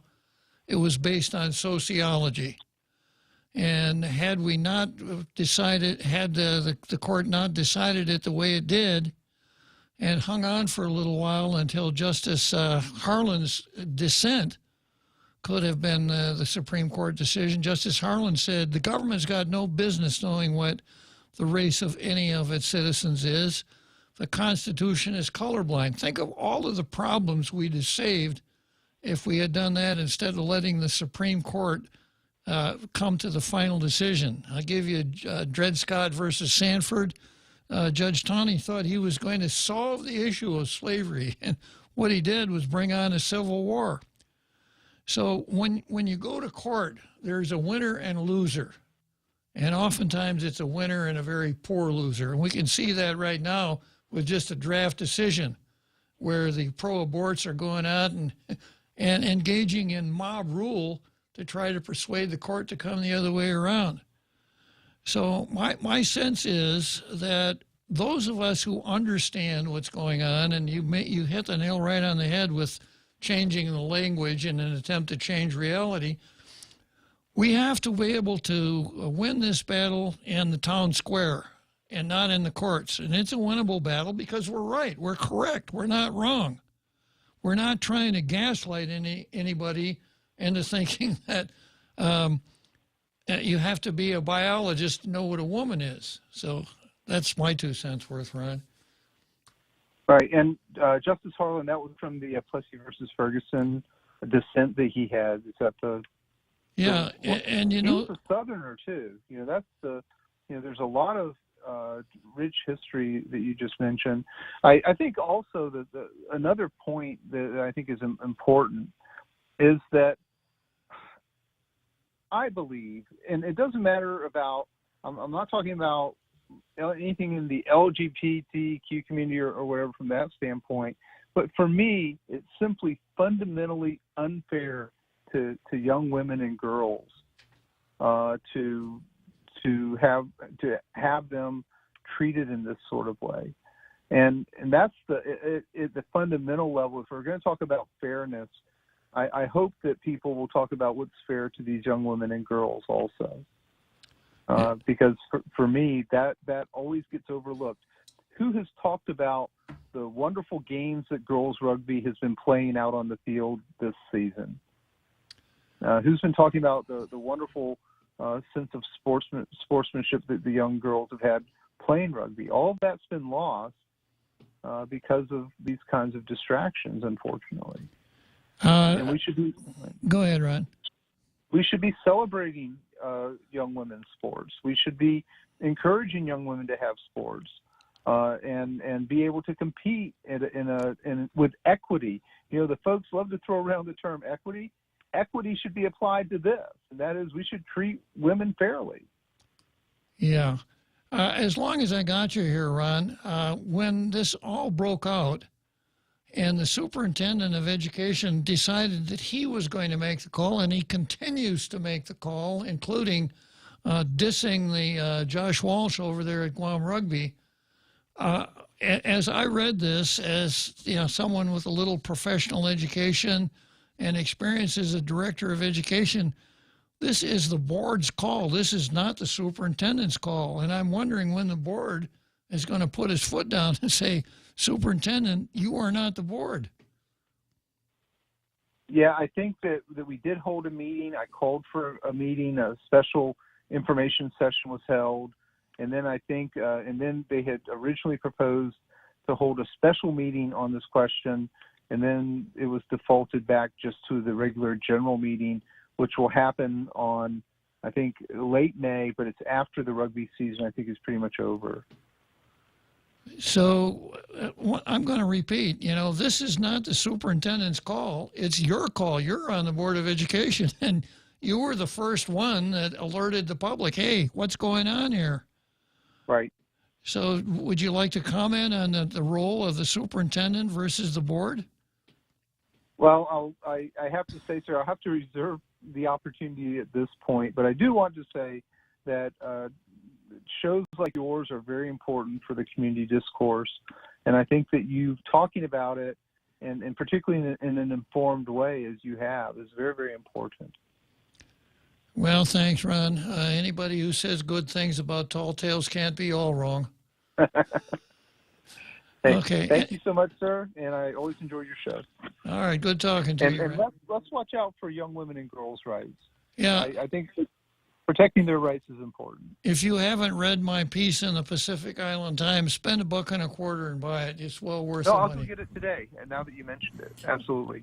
Doc, I have a real quick question before we go, and I don't know how familiar you are with Title IX rules regulations. We know that Candid News has cited some of the provisions of Title IX that says discrimination is applicable for students by sex within physical education classes or activities that involved contact sports, and rugby is a part of that list. Now, there was something in the news that said that there was some amendments to that talked about gender discrimination. Is there an organizational chart that gender trumps sex, or is this something that's going to be wrestled with? Well, nice choice of words. And I teach Title IX every semester in my classes, and I also teach federal rulemaking processes as part of the federal bureaucracy class that I teach. So generally what happens is when a federal regulation is changed, there are a number of ways it can be changed. One method is for the president to make an executive order. So the president makes an executive order and says, I believe that the rule should be changed in this sort of way. Then the bureaucracy goes through a due process kind of function to then modify or change existing rules. And so last year, President Biden said, I believe we should, change these areas of our Title IX rules. That has not happened yet. They're still in the rulemaking, rule deliberation, due process zone on those changes. It probably won't come out until October or November of this coming year. That's how the rule system works. And so those rules haven't been changed. The 2020 rules, I believe, are still valid rules for the purposes of these discussions and arguments. And so Title IX recognizes that contact sports between men and women, there's a policy justification for having separate teams. I believe the leverage point that some folks, I believe from the trans view, are trying to argue is trans equals girls. That's not federal policy yet in terms of rules. Right now, there's a dichotomy, in my view, in the rules. If you read the federal rules, it's 32-106, and the specific exemption section is at point 34 and at point 41. Point 34 deals with separating teams for contact sports. Point 41 is the specific athletic exceptions. Rugby is specifically listed as a contact sport under the existing rules. And so basically, but here's the key point. The way that rule is written is it's a may. You may separate the two.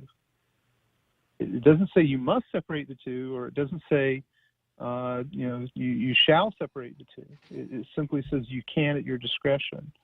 And so I believe that that's sometimes where the friction point comes in also. But I do believe that we need to have parents and involved, parents' voices involved in this. And I think that the youth who are in these sports need to be involved and have a voice. I cited in one of my Marist or Guam Post articles a Duke law study that showed the vast athletic performance differences between males and females at elite levels. There are 3,000 men and boys who can run the marathon faster than the fastest woman on earth. There are, several thousand or several hundred boys in high school that can run the 100 faster than the fastest woman on earth. And we expect young women and girls to compete with very fit persons who have the advantages of males. But there's a bigger thing, and that is there's a whole aspect of, in contact sports, you're touching other people, you're physically, interacting with them, wrestling. If you think about what wrestling entails, you grab people between their legs to do a souffle. You do all kinds of things. I have had parents call me and say, for religious purposes, they're concerned about their daughter participating in sports with these things. So there's a lot of dimensions to these questions that we should certainly make sure discussion happens on. To me, Ron, there's only one dimension to it. Men are men and women are women. And no matter how much you play with the language, no matter how much you get the different boards and commissions and associations to try to change the way people think about a basic fact of life, it doesn't change anything.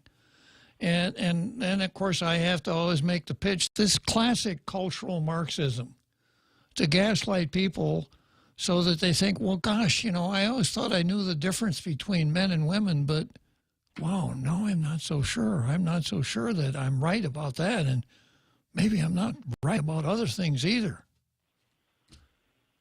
Yeah, I agree that it's a form of Marxism. I agree that it's a form of mass mind or hive mind thinking that, certainly once people stand up and point it out, often these things crumble. And that's often been the trend in the past is once a reasonable person says, no, I'm not buying it, and explains why, and enough people hear it, these things can fall apart particularly when, and you'll see this in all areas, especially when people want to protest about various things they think that are unjust. Once you actually hear the voice of the common person, they realize they don't have any support. And I don't think this issue, I think that mothers and young women and girls have a voice. We just haven't heard it yet on this issue. And I think that once we do, we'll have a lot more clarity, particularly when they express their discontent. But my question is, where are any of our elected leaders on these things? Well, the Bureau of Women's Affairs wanted to, had an initiative planned, but it was aborted before it really got started. Got to go, Ron. Good talking to you. Hey, always a pleasure, sir. Thank you. Go on. All right, let's head for Wrigley Field, and I've got Vince on the line, and who else? Somebody else. Mark. I got Vince and a caller that wants to make his mark. We'll get to them right out of Wrigley Field. The Extra Point with Jerry Roberts of Guam Training. Hi, I'm Jerry Roberts, and every day on The Ray Gibson Show, I get to comment on the incredibly diverse, fun, challenging, sometimes frustrating, often exciting, but always interesting world of work. I hope you'll be there with us. You can find daily transcripts of The Extra Point at guamtraining.com. Tune in every weekday morning at 7:20 for The Extra Point with Jerry Roberts, brought to you by Guahan Insurance Services and First Hawaiian Bank on 93.3 The Point. Come try Guam's original Chamorro restaurant with Pica's Best 5 years running. Mezcla Chamorro Fusion Bistro. Experience Chef Peter's candied salmon over scallion coconut rice, octopus to naktak, Chamorro platter, and their award-winning gourmet hamburgers. Or if you're looking for something healthy, try their keto-friendly menu. Come and enjoy Mezcla's half-a-day service at their Hagåtña and Grand Plaza Tumon location. Call their Hagåtña location at 479-2652 for reservations.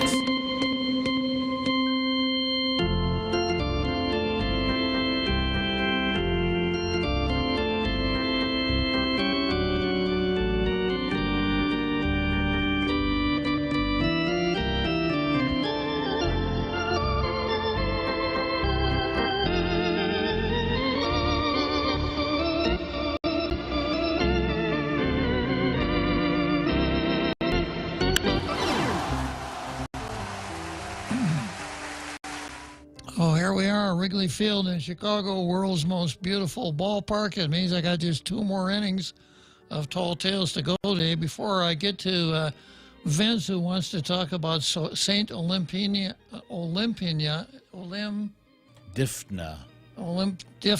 Difna, patron saint of mental health, and a caller who wants to make his mark on the transgender issue. I must make one slight correction. Lacia Casil is a trans woman vice chairwoman of Equality Now, as you were Equality Guam, vice chairperson. Okay, so let's get in line with Vic here, Vince, who can tell me about Saint. What's her name, Vince? Saint Difna. Okay. Saint Difna, the patron saint of mental health. Cool. Tell us more.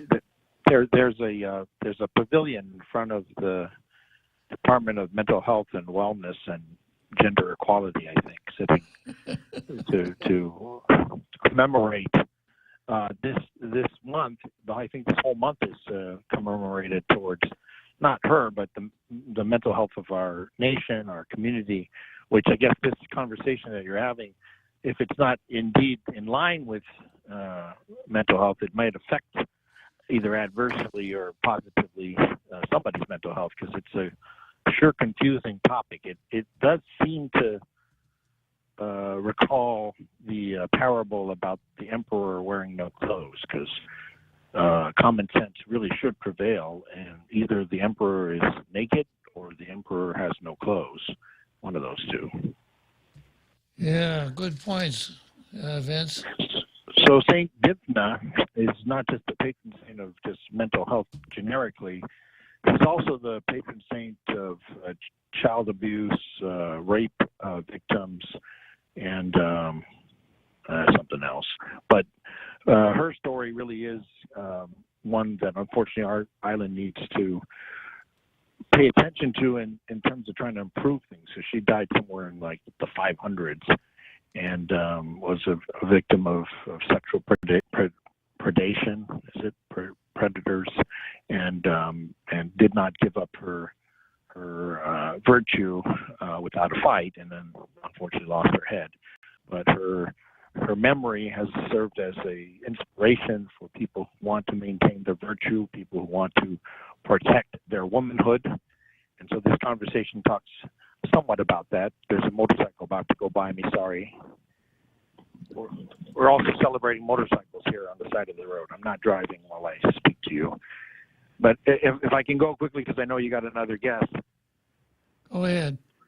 What we want to just remind everybody as they worry about, well, I don't know, what are we worried about? Gender equality, the ability for women to act like men and men to act like women. There is the issue of children being raised in abusive environments and their mental health being affected, and then when they get hallucinations or some other bad thing, they may need psychiatric care. And in honor of St. Divnia and Mental Health Month, Guam Department of Mental Health decided not to have any psychiatrists available. And so we want to celebrate the fine doctors who have stepped up to write psychiatric prescriptions and take care of mental health patients in our inpatient unit. These brave doctors and nurses are doing their best to, I guess, provide mental health care this month, despite the fact they're having limited training to do so. So we celebrate the fact that the government of Guam thinks that that's a great idea. We don't think you should go there, though, if you really are psychiatrically ill. So you might want to make other provisions. Unfortunately, there aren't a whole lot available in the, I guess, private community, just in case you're wondering. So Guam is celebrating Mental Health Month without a psychiatrist and without a whole lot of resources on island to take care of the damage that's done when families are broken, when there's confusion about, you know, who's the mama, who's the dada, and also maybe who's got the ice and who's got the gun. So hopefully this call inspires somebody in the government to move a little quicker to solve some of the problems that mental health, Department of Mental Health is having. Up to this point, apparently they've had no sense of urgency. But maybe after listening to this conversation about gender equality, they'll start to get a little inspired. Because apparently there was going to be a rally, right, about this. Somebody was going to make some posters and demand that gender equality be somehow respected. But just like with abortion, we do need to remember that there are other problems going on. The children that are killed are dead, and the babies that are born still need to be fed. And so we do need a stronger government, one that is more in tune with maybe the common people and dealing with the common problems. All this highfalutin rhetoric about hormonal transformations can get very expensive and very confusing, and in the end may be only useful for a very small minority of people who are important, absolutely, individually, they're wonderful. But there are a heck of a lot of foster kids who don't have a home tonight, I think over 500. There are a lot of kids in DYA, at Sanctuary, that are struggling. And there are inpatients over at mental health that right now are being cared for by non-psychiatrically trained healthcare providers. So on that happy note, I want to give everybody their Friday back. So happy Friday. Feel Good Friday today, is it? Not on Tall Tales. We hate Fridays on Tall Tales, Vince. Well, then good, because today's actually Wednesday, isn't it? Yeah, because we, no Tall Tales for 2 whole days. Jose and I just Jones for Tall Tales for 2 straight days. All right. Well, then you get your Thursday and Friday back, and thank you for being on the air. Like Dr. McPinch said, this is Guam's Town Hall, and you perform a very important function of helping us all to make some sense of what's going on around us. Thank you, Vince. Always a pleasure talking to you. Thank you, sir. You didn't do much talking this time, though, I know. Well, yeah, sometimes I got to shut up and listen to other people, but it's okay. I learn a lot. Wonderful trait. Yeah. So long. Okay, so I think what we're going to do is go to Churchill Downs, and we'll come back and let the caller make his mark on the transgender issue, Jose. Like many other businesses, the pandemic presented challenges and uncertainty. We had to stop operations for months and relied on the PPP to keep our staff employed. We had to develop COVID-related health policies and prepare reopening guidance that modified the way we operated and carried out our program. Our maximum capacity was reduced. We invested in new equipment, stocked up on PPEs, and even had to hire more employees to ensure social distancing and controlled groups. The CARES Act funding and child care stabilization grants from the ARP funds allowed our company to cover business expenses related to the COVID pandemic and stabilize our operations so that we can remain open, continue to provide care to Guam's families, allowing our economy to rebuild and assist frontline workers and those getting back into the workforce. We're thankful for Congressman San Nicolas for advocating for these funds in Washington, D.C. If you have any federal issues, please contact your congressman's office. Thank you for the federal funds. Thank you for the federal funds. Paid for with official funds from the office of Congressman Michael F.Q. San Nicolas. Hafa-day, Patsy Gogri from Security Title here with information about what a title company does. The title side of our business determines who owns the property and guarantees your ownership with a title insurance policy. The escrow side acts as an independent third party, managing the transfer of money and documents between the buyer, seller, lenders, and others. Security Title has a management of real estate closing down to a science. Give us a call. We are here to help.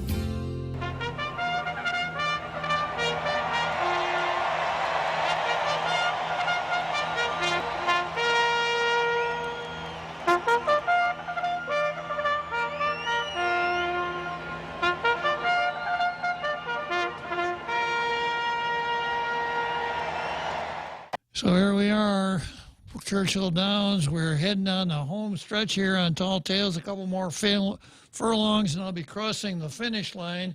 I'm glad that Mark is with me here at the starting gate, though, at Churchill Downs. So tell us about this transgender thing, Mark. Hey, Bob, how you doing today? Couldn't be better. Don't get me wrong. I am not for or against anything specifically, but a person is a person regardless of how they are or how they think or how they feel. I'm not going to be on one side to turn around and say they're wrong because that's what makes them them. But when you come up to competition where a biological male decides, okay, take the swimmer in context here, biological male who's ranked 160 something in the collegiate world as a male, declares he is a female, goes out and scores in the top 5. And then everybody and their brother out there with the medical degree that says he's taking blockers of this and that, and that is affecting his speed or his strength, is wrong, because biologically, males have denser bone structures, thicker muscle mass, and flexibility than females. Now you can take sports where it doesn't strength doesn't matter, like bowling, darts, maybe some golf.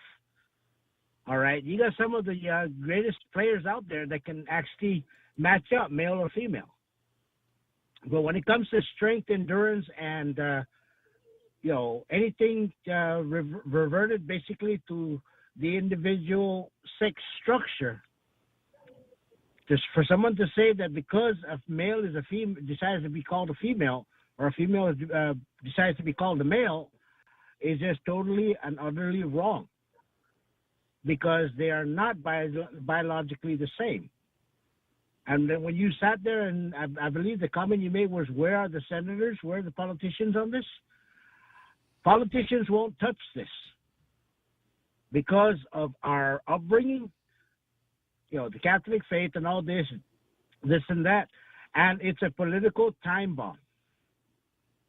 They don't want to be the ones to say that they're going to tell a person, it's good, it's right for a person because they feel like they're this part of their life, they want to be a female. That's fine. If a male wants to be a female or a female wants to be a male, that is fine. That is their choice. That is their life. But when it starts to getting into competition, or when it starts to getting into things that affect me and my family and my belief in the way I think, that I'm supposed to, because someone tells me you have to, refer to them to their preferred sexual preference, then it's wrong. Because a person is a person regardless. All right? Now, if someone who is born a male decides, no, I was born the wrong sex, well, then his argument has to be with God. At least I feel so. Same thing with a woman. But they can't turn around and tell me I'm wrong to refer to them as their biological status. Yeah, I think we're probably saying pretty much the same thing, Mark.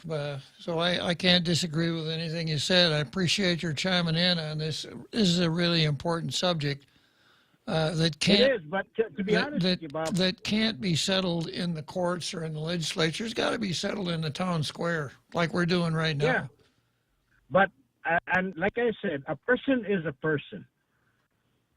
Okay, regardless of where you come from, what you know. Well, unless you're pro-abortion. If you're going to be that, then that's up to you. If you're pro-abortion, Mark, a person isn't a person. A person isn't a person until he's lucky enough to get outside his mother's womb. Other than that's another kind of worms that I don't even want to get close to, because my thinking, that's a bucket of worms that I don't even want to open. But to be honest with you, free will is something that's been eroded in the past 10 years. So a person to think that they're gonna, a person has to think the way another person demands. You're asking that person to give up their free will. You know? And for someone to tell me to call me, you call me sir and I'm a ma'am, and I grew up with this person knowing that they started off as female.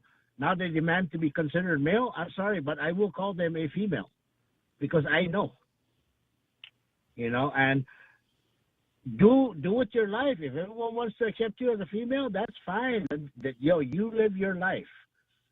But when you start impeding in my life by telling me what to call you because it makes you feel good, then we're going to have issues.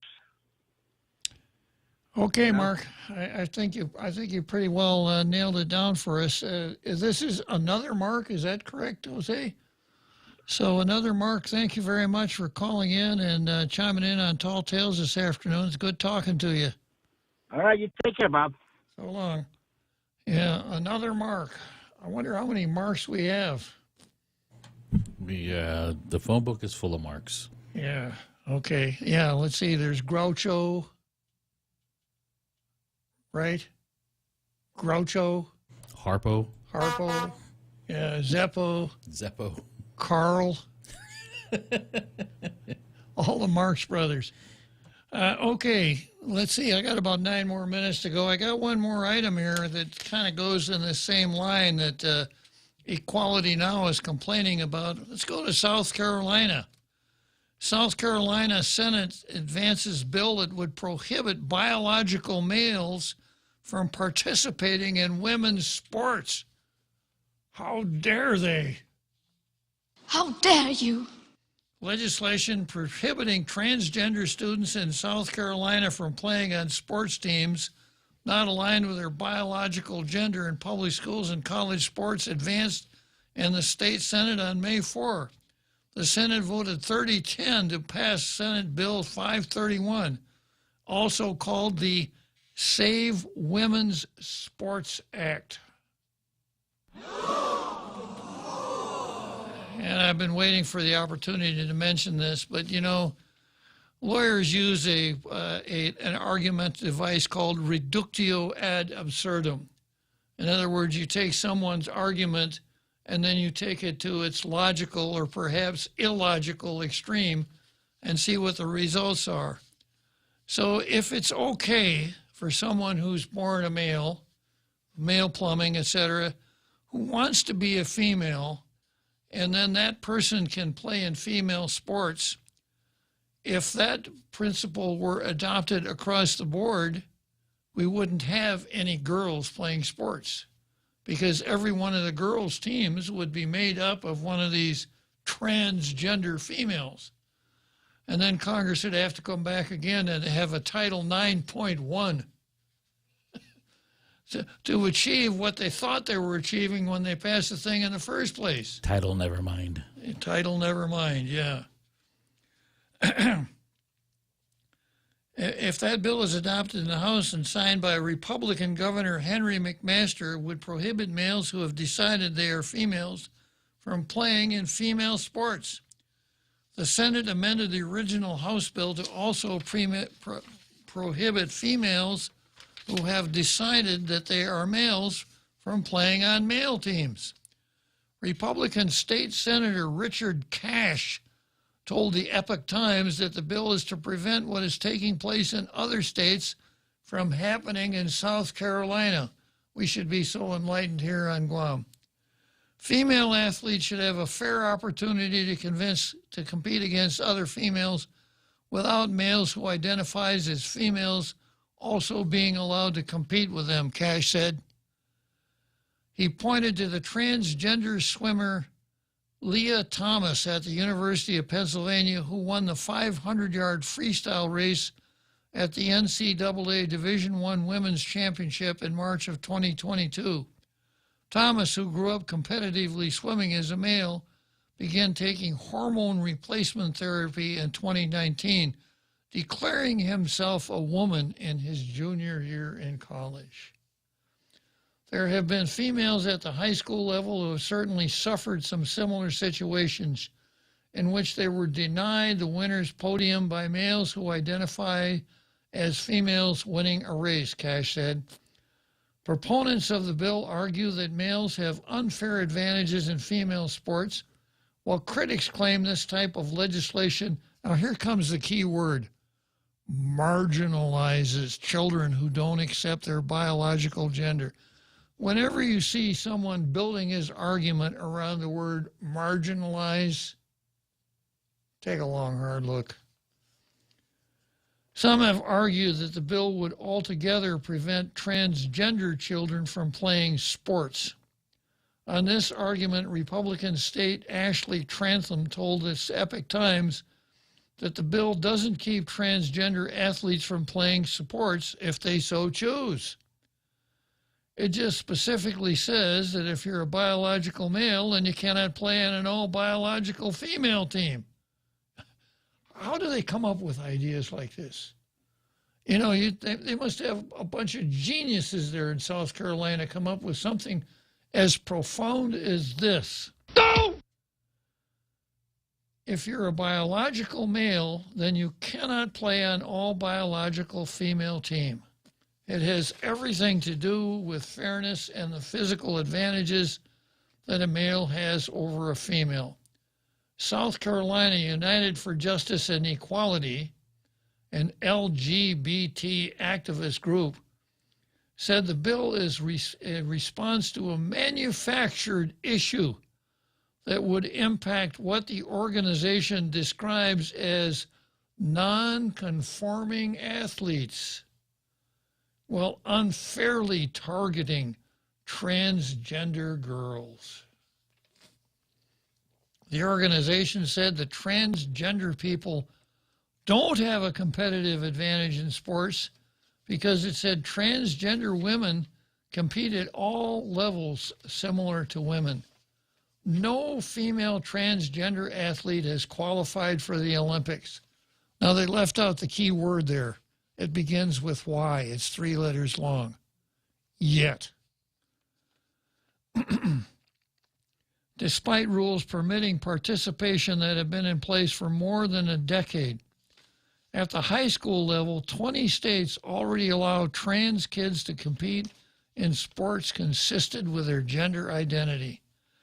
SCUJE cites Title IX of the Education Amendments of the 1972 Federal Civil Rights Law, prohibiting sex-based discrimination in schools receiving federal funding as a legal basis for allowing transgender people to participate in sports.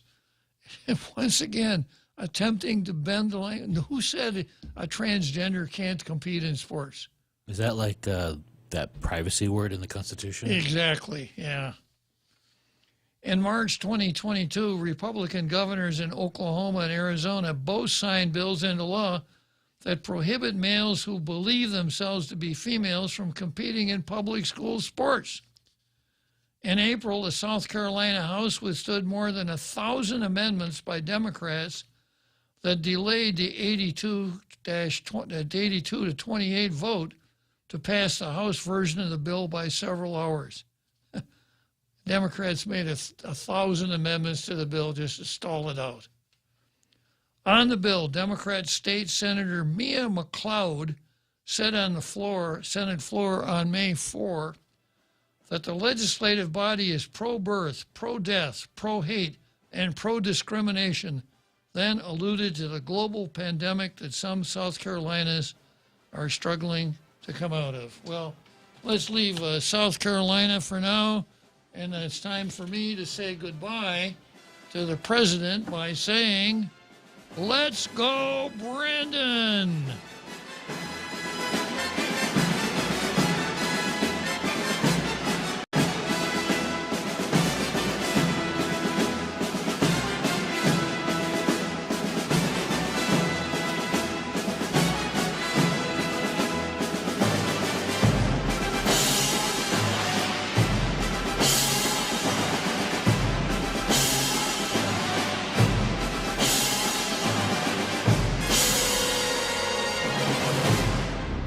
The Point is KUSG, Hagåtña, Guam, 93.3 FM and 104.3 HD3. The House passes another Ukrainian aid package. I'm Jack Callahan, Fox News, voting 368 to 57 to send another $40 billion equally divided between military and humanitarian aid to help Ukraine in the Russian invasion. Talk is cheap. This victory for democracy is not. It has never been. House Majority Leader Steny Hoyer, that bill now heads to the Senate. South Carolina Senator Lindsey Graham offering legislation to designate Russia a state sponsor of terrorism. Telling Fox's The Story with Martha McCallum. Here's what the ambassador of the Ukraine told the Republicans today at lunch. If you designated Russia as a state sponsor of terrorism, she believed the floodgates would open to other countries helping Ukraine more. This morning, the government will release the Consumer Price Index for April, which the last 2 months has pegged the inflation rate at a 40-year high. President Biden refusing to bear responsibility, telling a reporter Tuesday his policies have helped, not hurt the economy, and again deflected blame to Russia. We saw in March that 60% of inflation that month was due to price increases at the pump for gasoline. Putin's war has raised food prices as well. And the president said the global coronavirus pandemic threw supply chains out of whack. Former President Trump's perfect string of endorsements in the primaries has ended, with Jim Pillen winning the GOP nomination for governor in Nebraska, defeating Trump-backed candidate Charles Herbster. Two GOP congressional candidates endorsed by the former president have won their races in West Virginia. Choosing not to fight extradition, accused killer Casey White has arrived back at the jail in Lauderdale County, Alabama, from which he escaped 12 days ago with the help of a jailer. An autopsy now confirming that Vicky White's death at the end of Monday's car chase was suicide. America is listening to Fox News. Get all of your favorite Fox News